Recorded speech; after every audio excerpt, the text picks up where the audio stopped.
Welcome back to Joy Newsroom. We're independent, fearless, and credible. Now, today, the police, office of the president, MPs, and tax officials are the most corrupt in Ghana today. That's the finding of the CDD's Afrobarometer report, according to the latest Afrobarometer report released by the CDD. Now, the report points to a broad lack of trust in institutions such as the judiciary, the tax authorities, the presidency, Parliament, and now skepticism is particularly high towards officials and perceived as corrupt, with 74% of Ghanaians indicating that corruption levels have worsened in the past year. Now, Joy News editor Winston Taki joins me in studio with the details. Now, first of all, Winston, tell us about the report and how the views were sampled.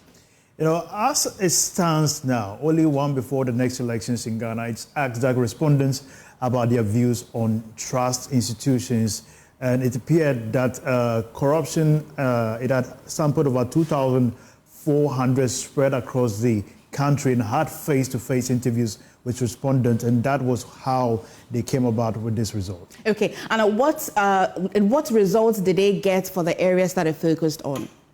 You know, it's interesting actually. Among key public institutions, the Ghana Armed Forces, religious leaders, traditional leaders, and non-governmental and civil society organizations are the most trusted. The least trusted institutions are the assemblymen or women, MMDCEs, MPs, and MPP, opposition political parties, police electoral commission, the courts, and even the presidency. And when it comes to corruption, the three quarters, that is 74% of Ghanaians say the overall level of corruption in the country has increased during the past 4 years. Three quarters, which is 74% of Ghanaians, say the level of corruption in the country increased somewhat or even a lot over the past 3 years. That is 3 percentage point decline compared to the 2022 election. The list of most corrupt as is perceived by Ghanaians is as follows. That is the police, the office of the president, tax officials, the MPs, judges, and the electoral commission. For the least corrupt organizations, they have NGOs, private media houses, journalists, religious leaders, and public media journalists. That's quite interesting, Wednesday. Now let's go to elections. Any findings on elections? And it's interesting when we talk about the election. According to them, the youth constitute much more during this election, and they perceive that a large majority of these Ghanaians who are opposing for the lowering of the ages from not just 16 to 18 and many more, and they perceive that there should be some kind of assessment of election going forward. Now, what are we going to be doing with this findings? This will be your personal views. What do you think should be the way forward before we get to connect our resource person a little bit? I think it becomes quite sensitive considering the ratings that have come about these key institutions that determine the temperature going into an election. So, for instance, we know what happened in our past elections where we had to go to the courts, and this time the temperature tells us, the feedback from this report tells us that the key institutions who kind of are mediators going into the election are not to be trusted. So it put us in a very uncomfortable position going to this election, and it changed the whole dynamics. But let's hope things change before possibly going into the main election. I'm sure that in subsequent bulletins we'll be going into details of how the Afrobarometer came about, especially now that journalists have been mentioned as well as white least corrupt. Absolutely. You must be excited about that. Absolutely. Independent media journal companies, for instance, just as us, Multimedia Group, we keep giving you the up-to-date information. All right, so we've been joined by the Chief Crusader of the Crusaders against corruption, and if he's on the line, Emmanuel Wilson will be joining us and telling us what he makes of the analysis. Okay, so we unfortunately lost him, but we'll try our best to bring him back when we get to connect to him. But let's bring you some good news as Ghana's Shirley Ayoko has been making us proud today, knowing that yesterday she had been selected to be the Secretary General of the Commonwealth. Now, Ghana's Foreign Minister, Shirley Ayoko has been selected as the next Secretary General of the Commonwealth.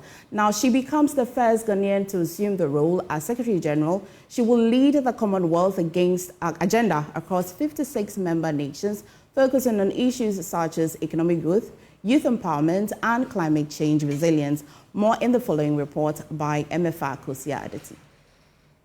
We are not condoning our nationals flouting the laws of any country, because we don't allow other nationals to flout our laws. But we need also to make sure that we satisfy ourselves that indeed they are Ghanaian. Shirley Ayokoboche's rise to prominence as a global diplomat is rooted in her deep experience in Ghanaian politics and international relations.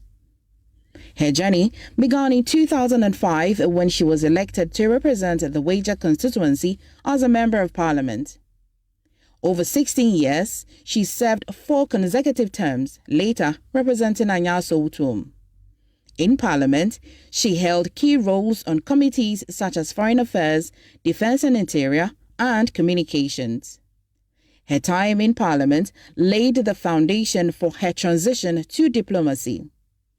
As Ghana's Minister for Foreign Affairs from 2017 to 2024, she spearheaded significant initiatives including Ghana's tenure on the United Nations Security Council and chairing ECOWAS's Council of Ministers.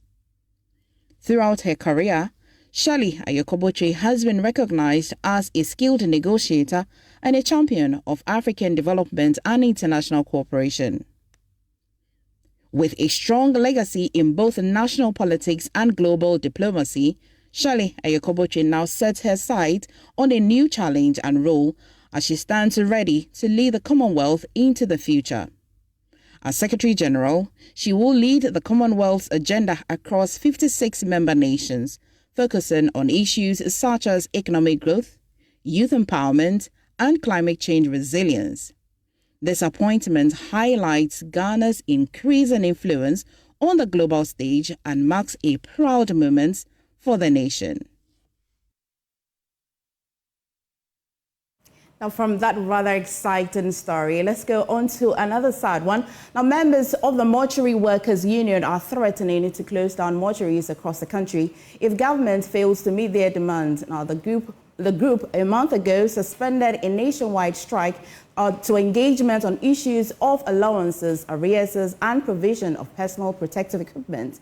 Now, a month on, the General Secretary of the Mortuary Workers Union, Richard Kofi Jordan, tells Joy News the government is yet to show full commitment to their demands. We have had similar letters earlier. For the past, within 4 years, we had similar letters which were not implemented. So this one is no news to us. We see it as a rhetoric. Another one has to do with some letters from Ministry of Health and Services. What were the specifics in those letters? Well, the finance has to do with some arrears owed to us, which are supposed to be paid by Controller and Accountant General's Department. The letter from the ministry has to do with some facility allowances, which also has to be paid by the individual facilities under Ministry of Health.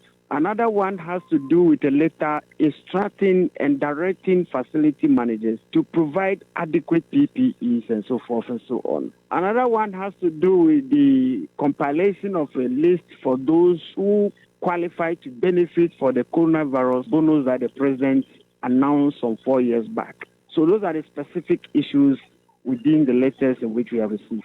Which you do not think answers your demands? Exactly so. Because we have had similar letters. Similar letters were written over the years, instructing facility managers to do same, which they refused to do. The letter from Ministry of Finance, one has been written before. Even that one has timelines, and they flattered those directives.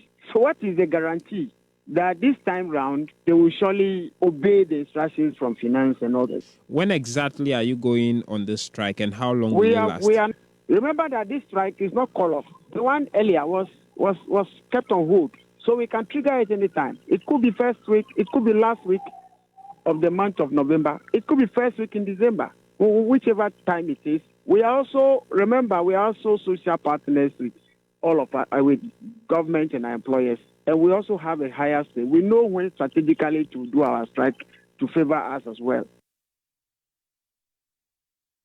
Now let's go back to the Afrobarometer report that we were just discussing, and we've been joined by the Chief Crusader of the Crusaders Against Corruption, Emmanuel Wilson, for more analysis on this report. Good afternoon, sir, and I'm sure that you may have seen the report. Please let me hear your initial comments.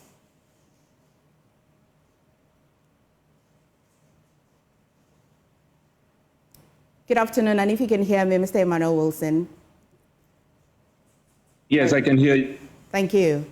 I'm sure that you have seen the report so far, and let me know, as a crusader and of course the lead crusader, please let me know your thoughts on it.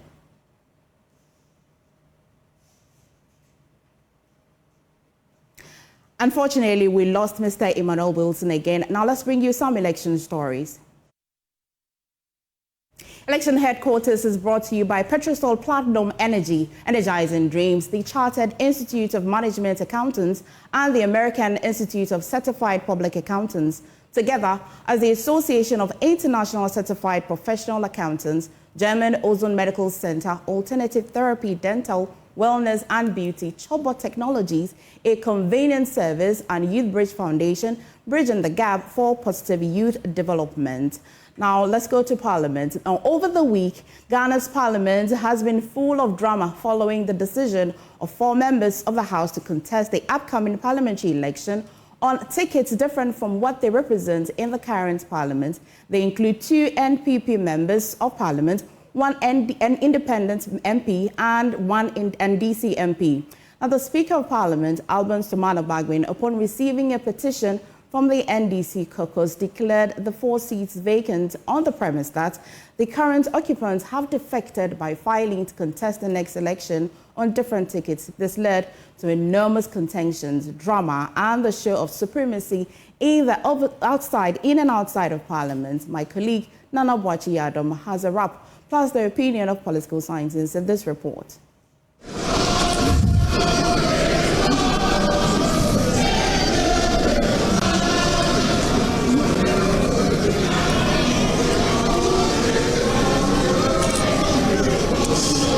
There's a lot happening, a lot happening. What came to mind? Your days in basic school?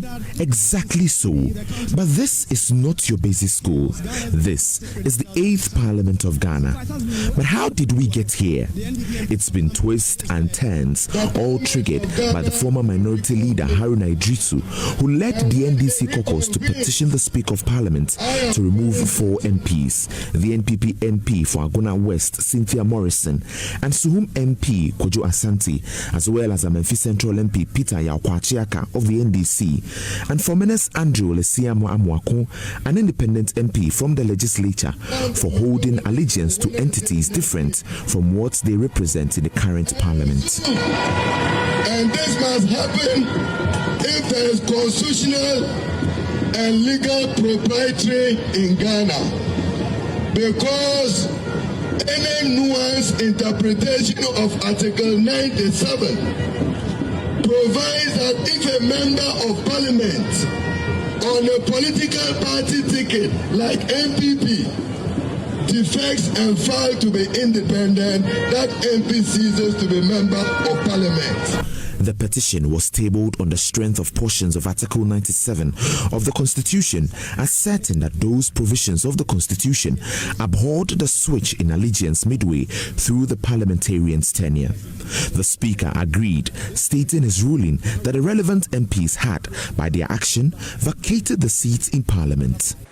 These MPs cannot be allowed by law and my good self to continue to pretend to be representing people that they don't believe in and they don't have any loyalty for in this House any longer. The House is accordingly so informed. This is where the drama started. The NPP caucus decided to fight the Speaker's declaration with legal action, filing a stay of execution in the Supreme Court. The Supreme Court, led by Chief Justice Gertrude Tukono, unanimously stayed the Speaker's ruling. What they did was evil. What they did in Parliament yesterday was evil. NDC does not believe in democracy. They believe in chaos. And we are law-abiding citizens. We in the MPP are Democrats. We believe in the rule of law, and that is why we calmly left the chamber for them. And we know that if we make our case well in court, the court will make a determination that would advance the cause of democracy. But will Speaker Bagbin comply? And who is the majority in Parliament? The country watches as Parliament is expected to sit. But the chamber took us back to our primary school days as the NDC occupies the majority seat. For them, it is for the Speaker to say otherwise and not the Supreme Court.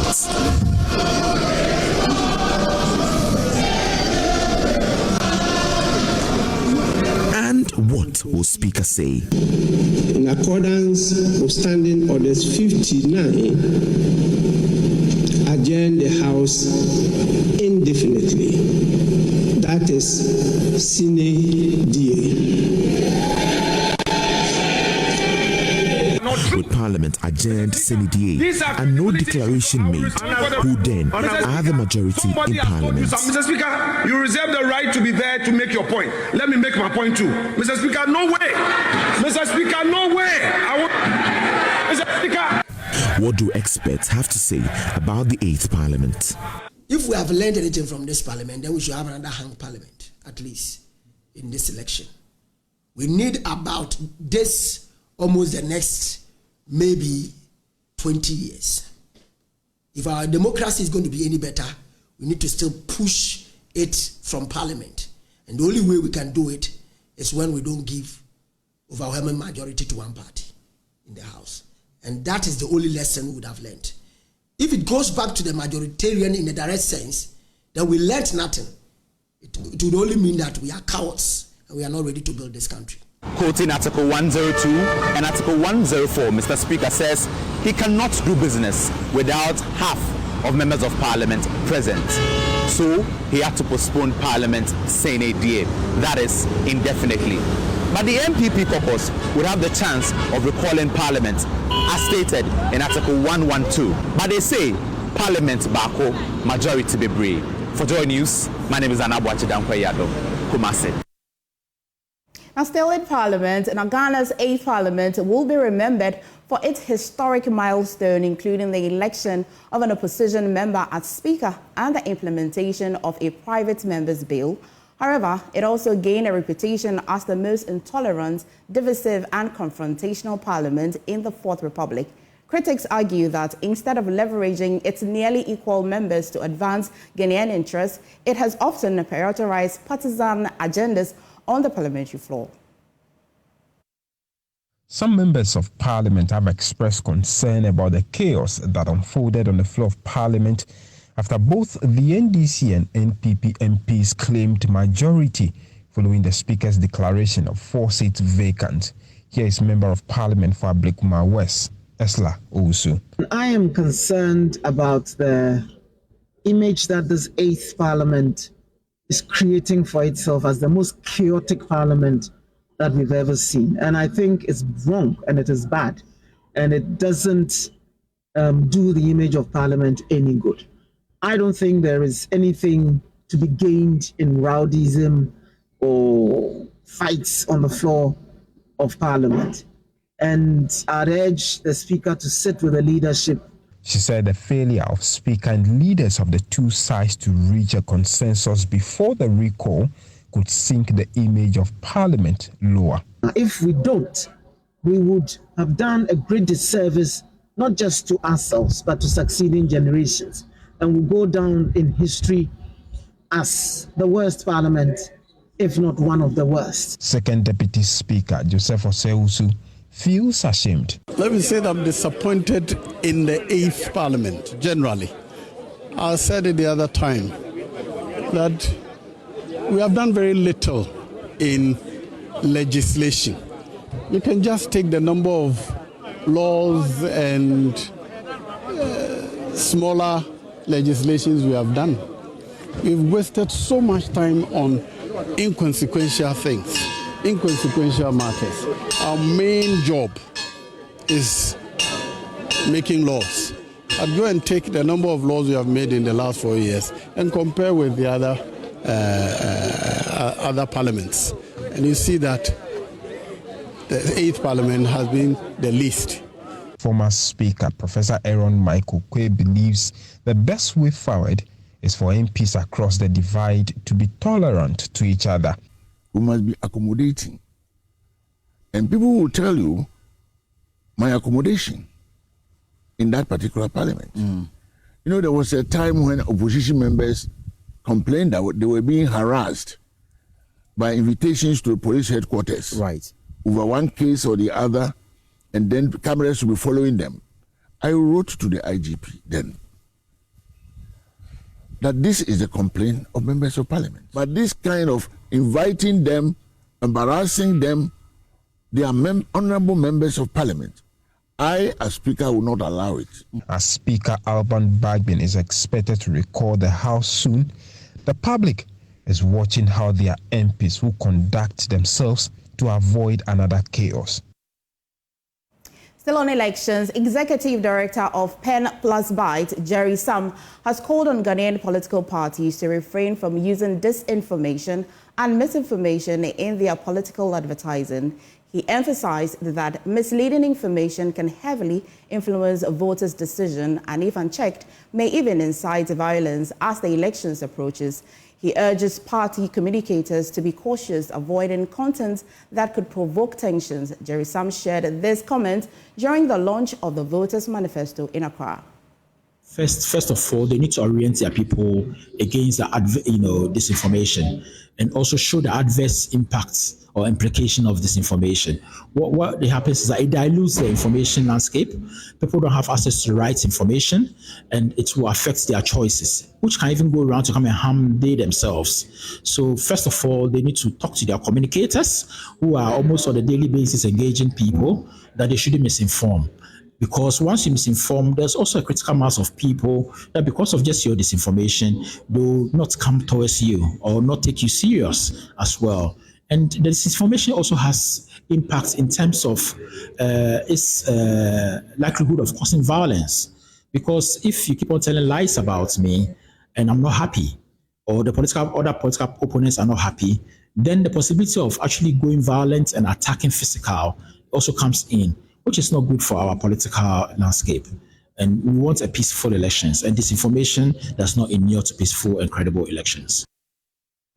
Jerry Sam also noted significant improvement in this year's manifestos across political parties, comparing them favorably to previous ones. He highlighted the need for the media to hold parties accountable by pressing for specific outcomes of proposed policies to better guide voters' choices as elections approach. What we have seen is that this year's manifestos, compared to previous ones, this year's ones, most of the promises are quite feasible. They are doable. They are also becoming even more like an assurance, because they are able to tell us where they will find their source of funding from, and then also timelines, which is very, very important, because those without timelines, you can't hold them to account to it. So that's the difference now, that they are even moving more from aspirations or dreams to more of concrete promises or assurances. So that's a good thing for us. And as we keep on throwing the sunshine, we've had other organizations doing citizens manifestos. We have organizations such as Pen Plus Byte who do post-elections accountability programs looking at manifestos. We believe that our leaders will now be more serious and conscious of what they promise, and know that people know what they are promising. And if they don't deliver, it's going to affect them in the next elections, because we have a reference base to it. And thanks to online platforms, social media, now all these promises are becoming almost, they're not being transient, which is, in the past was said on political party platforms or radio station, and you can't hold them to account. Now, most of them are written. Most of them are getting, visualizations and infographics out of them.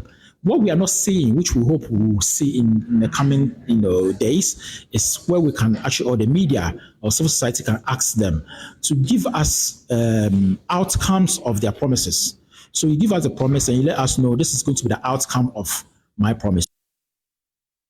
And on a lighter note, the road to the Jubilee House is getting hotter with intense campaigns at all fronts, but not without some lighter moments. Today, we throw it back to some legendary moments that cannot be forgotten anytime soon. Prince Kwame Kuruga has more in the following report. The 2024 election campaign has seen its ups and downs, and some moments are just not easy to forget. Let's take you down memory lane to some of those not easy to be forgotten moments. When I look at the economic management team It is quite clearly a fantastic team. Professor Jambafo, Dr. Akotose, Dr. Afriye Akoto, Honorable Alan Chiramanting, Boachi Ejaku, Ken Oforiata, Senior Minister Yao Osafo Mafu. What a solid team. What a solid team. What a solid team, Elia. Then there was this. I am a boat Wakana. It is Sikaso, or may you hear my. Then nam a memoir enquietino. I come there. I am a. And you brought from Kwan or Mukas Langs or more. You can't trim for a cast langs. Ghana, ya mobile dodo. Ghana, ya mobile dodo. Ghana, ye hear mine. Yet is the castle. I come there. I mean, I'm not holding all kind of okay. Namuni Madukunti Okasa. The campaign are Tosio. And we hope you have not forgotten about this, right? President Kufuor to call retirement. But if the Mr. Kesiri who said a free side Ghana from 1957. Ever can the young president be our Ghana chair and Abdul Kufuor? Messi a free 1957. Back on there, one form of Kwame Nkrumah, one form of Obia, the one about the Mampania, one book Ghana who buy, and the Ghana calling him, China Nadu Dankwa, Akufuado. You dare not compare yourself to Nkrumah. Don't try.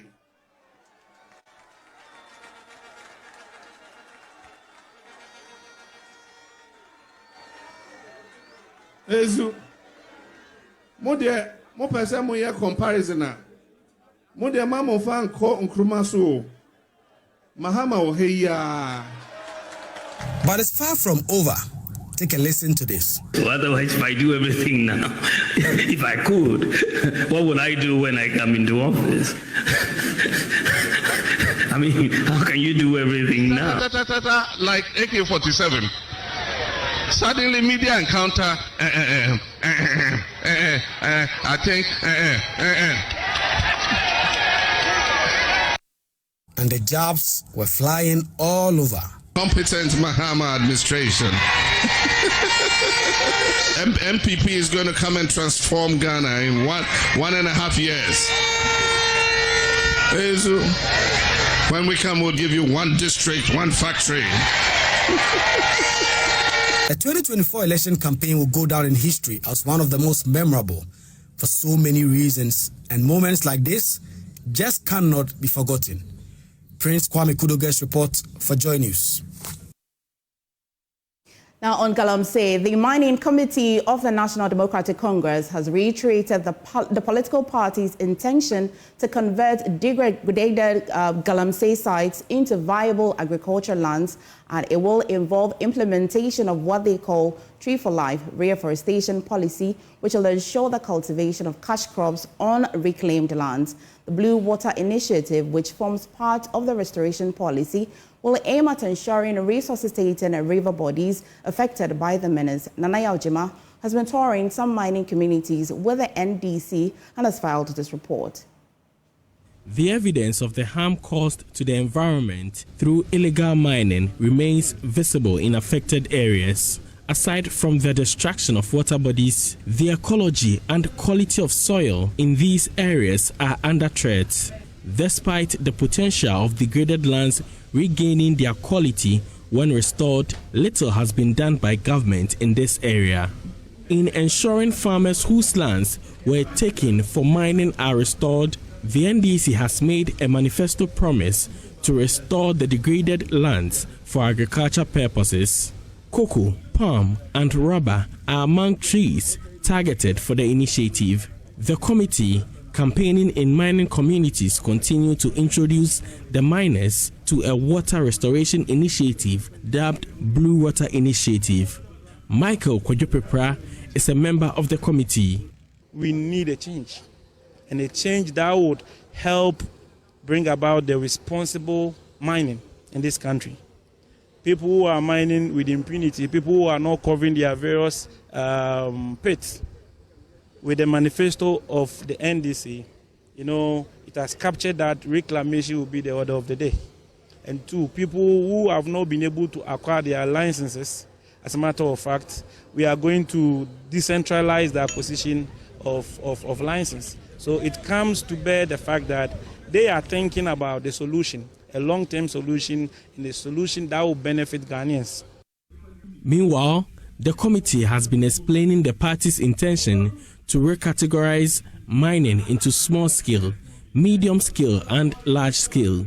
A member of the NDC, Samuel Hajo, explaining the manifesto to miners, said there is no intention to cease small-scale mining. NDC is a party that thinks and thinks about the future. So we're looking at the best way of making sure that we get all these activities well organized so that we protect the environment. And NDC's manifesto has outlined a whole lot of ideas or things that we put in place to make sure that we don't destroy the environment. Because when you go to a mining site, you should have a whole lot of things in place. The best mining practices should be observed in terms of making sure that the people working there are doing it responsibly. For Joy News, Nanaya Ojima, Ashanti Region. We'll go for a quick break. We'll be back shortly. Well, that's our story of Miriam, and I thank Miriam for sharing it with us. But now let's go on Zoom. We're joined by Dr. Hannah Lisa Tete, physician, founder of Health Avail Medical Center. Doc, good afternoon, and it's good to talk to you. Good afternoon, MFA, and thank you for having me. Right. I know that you've been at this fight and this awareness for years. Tell me, how has this year been so far? Well, this year has been good. I mean, every year we think we're doing so much, but you meet a couple of people and you realize that it's not as much as you think it is. So we keep advocating, creating awareness, and hoping that one day everybody will know something about breast cancer. How are our statistics looking this year? Any better improvement?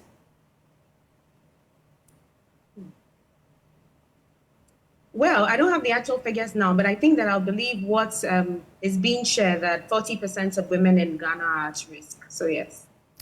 So, anything new you have been saying this year in terms of awareness creation? You know that health always, especially science, developing. Have we come across anything new yet? I know, but you know how I'm curious about cancer. But have we discovered any new information yet? So I think that for me, the most important thing for me this year has been speaking against stigmatization, really, and then empowering women. Most people, like she said, I really admired her courage and her story, because for most people, they are unable to make that decision themselves. They would rather their husbands make it for them or their pastors make it for them. That's why they're given time to think about it. And most people would rather believe that, okay, maybe God would heal me and then not do anything about it. So this year, my focus has been on empowering women. And also we are speaking against stigmatization. So I think that has been the focus this year. Speaking against stigmatization, because survivors can come out and talk and educate people, because people will stigmatize against them. Even the courage to be on TV and share her story is a big issue. Then we're also focusing on the fact that men can get it too, that people who believe that men don't get breast cancer. So we are focusing on making the men aware that in as much as they have a lower risk, it doesn't mean that they can't get it at all. So I think that these are the new dimensions we added to this year's advocacy. Okay, let's reiterate some of the symptoms we should be looking out for as women. Yeah, so I think you should know your breasts so that when there's a change, you'll be able to tell. Know the shape, size, and appearance of your breast. Generally, one breast is bigger than the other. It's more common in the left than in the right. Your nipple is either everted or out or flat. When it's pulled inside, there's the likelihood that there's a challenge. Then the skin around your breast is mostly smooth. But when you see a rash, you see puckering, or what we call peau d'orange, the peel of an orange, then you know that there should be a problem. People just focus on the lump, but there are lots of changes that can happen before you actually see the lump. Then the nipple, you shouldn't have any discharge, especially it shouldn't be bloody or offensive, except you're breastfeeding, where you have breast milk coming out, but there should be no bloody or offensive odor from your nipple. So when you see these things, then it's a cause for concern, and then you have to report them to us.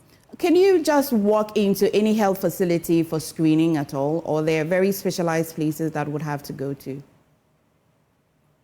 So the good thing about October is that everybody makes noise about breast cancer awareness. And then there are so many facilities that have a reduction in ultrasounds and mammograms. Most places have the screening done for free, almost every hospital. But if you're not sure, you can go to, your best bet would be a public facility. That's the government facilities. They are doing it for free. Most of the scans and the imaging have been reduced just to promote awareness. So October is your best bet. Well, Doc, so that we don't think that it is some sort of death sentence, tell us the survival rate. So it depends. It depends on when it was detected. That's why we always say early detection is key. So it depends on when it was detected. It depends on the type of cancer we are talking about. It depends on the stage. So whether it's stage 1, stage 2, or the last stage, and also depends on how far it has spread. Another important thing is it depends on how long you take to actually come for treatment. Because there are some people that you tell them that there is a problem, come for treatment, and then they'll take a very long time. So it's difficult to give specific numbers because it's a case-by-case situation, and it's really based on the individual and how fast or how proactive they are when it comes to gaining treatment. Finally, let's discuss treatment. And I know that it will be a case-by-case approach, but generally, what's the treatment like? So if we find a lump, which is small, we have what we call a lumpectomy. So the lump is removed, and then that is a surgery. The surgery can also be a mastectomy, removing the breast tissue. The mastectomy can be in one breast, unilateral, or in both breasts, bilateral. And when it's done, we have chemotherapy. That's using drugs, which could be pills or through your veins, IV, to either kill cells before surgery. That's what we call neoadjuvant chemotherapy, or kill the cancer cells after surgery to reduce the risk of recurrence, or to kill any cells that may have metastasized or spread. Then we have radiotherapy, that is using radiation to kill the cells. In certain jurisdictions or in certain countries, they have hormone therapy and then targeted therapy as well. But sometimes when it's so bad, then we just do palliative care, which is we're just making sure that your last days are comfortable. So we're reducing the pain and then the other symptoms and signs associated with it. Thank you. Thank you so much, Dr. Hannah Lisa Tete. Thank you. Up next is business.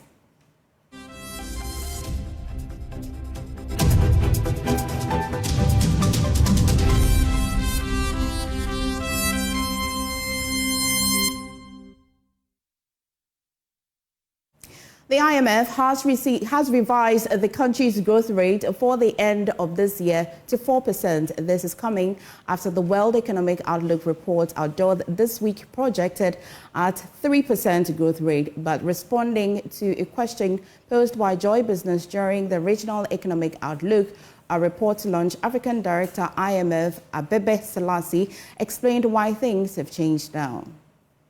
The press, you understand deadlines, and the deadline for submission of the WEO numbers, because we have to do it for the entire membership, was I think in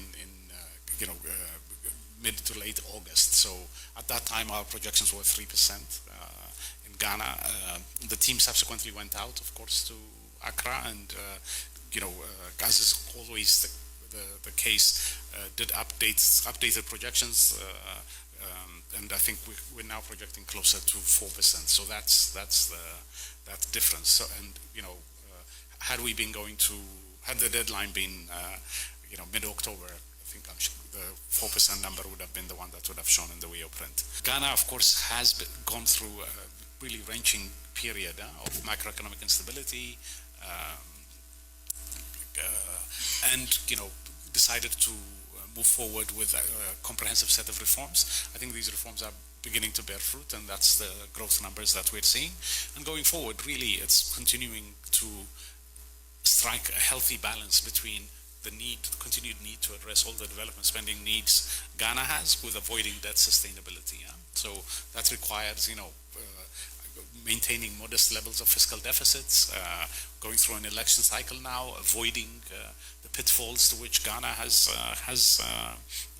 pitfalls Ghana has faced in election cycles in the past. These will all be critical to making sure that, going forward, Ghana can have a healthy macroeconomic situation.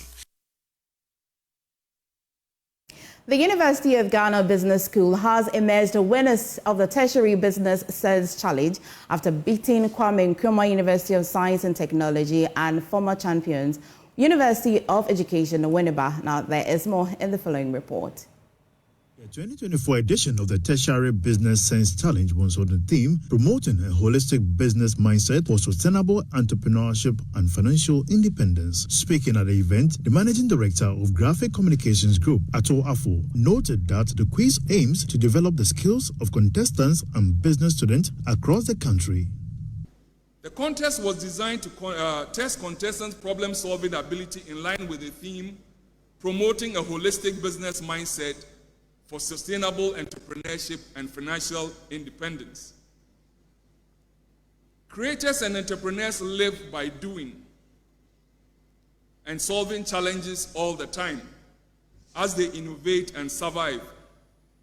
On opening day at launch, you will recall I encourage you to have the mindset of entrepreneurs, that is business owners, even when you end up in unemployment.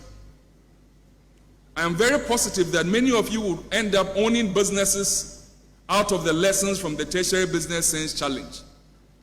It is also my conviction that the competition has been and should be challenging enough to at least give a foretaste of the challenges that entrepreneurs grapple with and work at routinely in resolving challenges in their businesses.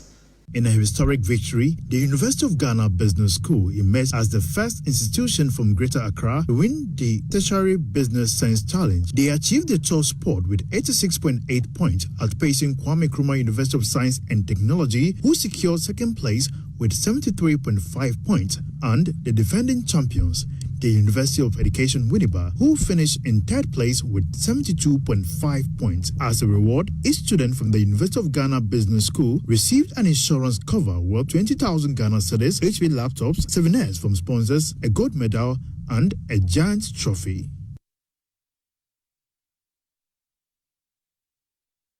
Ghana has undertaken a significant step towards transitioning from the linear economy of make, use, dispose to a circular economy by setting up and inaugurating the Ghana Circular Economy Center of Excellence. The center, hosted at the Ho Technical University in the Volta region, will be leading the training of entrepreneurs in cutting-edge circular economy technologies and solutions that will promote economic growth and protect the environment. There's more in the following report. The Ghana Circular Economy Center of Excellence project, which is fueled by funding from Global Affairs Canada, would focus on 4 pillars in helping Ghana transition from linear economy to a circular economy. The pillars included establishing the Ghana Circular Economy Center, training and capacity building, technical assistance for circular economy technologies and business models and networking, exchanges and collaborations. The project being implemented by the United Nations Industrial Development Organization in partnership with the Ministry of Environment, Science, Technology and Innovation was designed to ensure an inclusive, circular economy-based economic prosperity and low-carbon economy, particularly for women and youth in Ghana. The Minister for Environment, Science, Technology and Innovation, Ophelia Mensah Hayford, said the inauguration of the Ghana Circular Economy Center at the Ho Technical University marks a milestone towards a sustainable future. Today marks a significant milestone in our collective journey towards a sustainable future.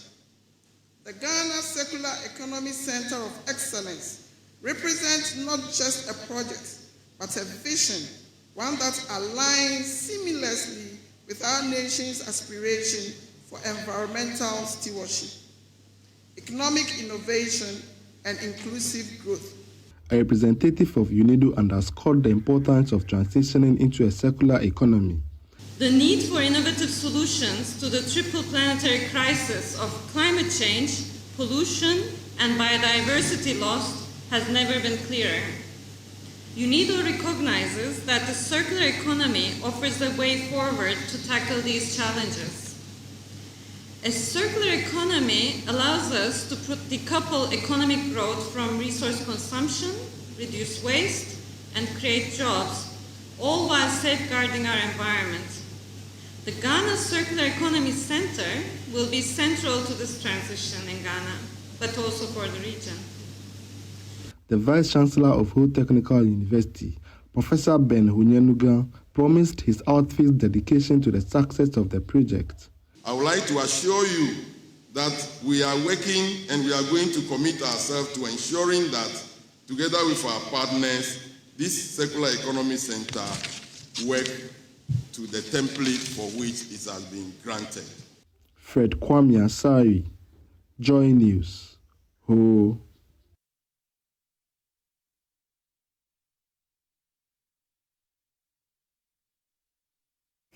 Almost nearly the end of the bulletin, but let me bring you an update. If you're not at Lagos today, then you're missing out on our Joy Invitational Sport underway now. And I'm proud to tell you that we've won our first match. Right after here, I'm heading straight there where I am partaking in a relay. Yes.